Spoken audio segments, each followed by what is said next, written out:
I think London has, now all the youth and all the Muslim members in the community are keeping a closer eye on activities that go on around here, and we've done what we could, and we're still trying our best to see if maybe there is someone in the city that has sparked these individuals to do whatever they've done across, you know. Um, but we can't just sit here and keep saying, we're sorry, we're sorry, we're sorry. These three individuals who committed this crime in Algeria did it under, maybe the flag of Islam, but they were Muslims.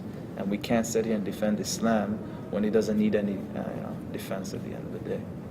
I don't mind coming here, and I mean, Islam teaches us to be patient. I don't mind apologizing, but the frustration is where we get the backlash for it, where I get judged. For example, if I wear something visibly Muslim, like his hat here, and if my sister, mainly, I'm concerned for them because they get more of the harassment because they're more visibly Muslim.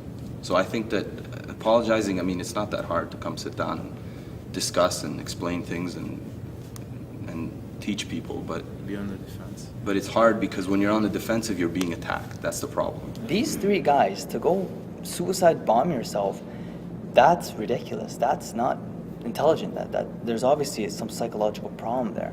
So we get to the edge, and it's like, you know what? We're sick and tired of repeating ourselves, saying that this is not a part of the faith. It's 0.1%.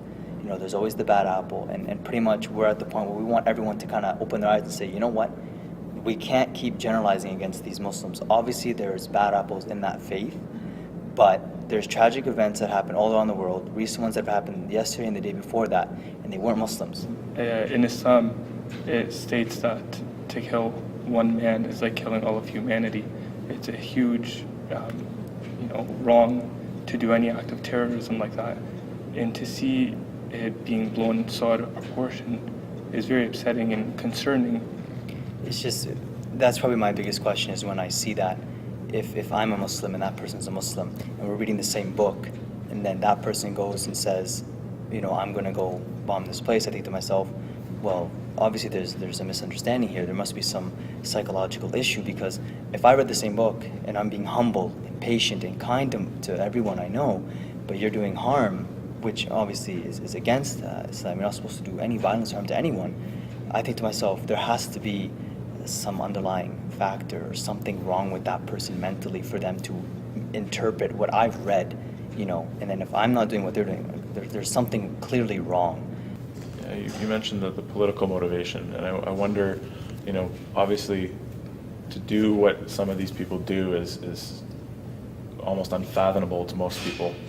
Do you think by using their religion, which is supposed to give you strength and comfort and make you feel better about your choices in life, do you think it's their way of rationalizing what they're doing? I think that my personal opinion is that it's not necessarily their own way of rationalizing, but there's a lot of brainwashing going on. For example, we were talking about the big brother mentality and things like that. That I think that the person or the people that are involved in getting these people interested in this kind of thing are using the religion as a rationale. Because you see, these guys are converts. So maybe they come into the faith and they're looking for that comfort, but then they're taught,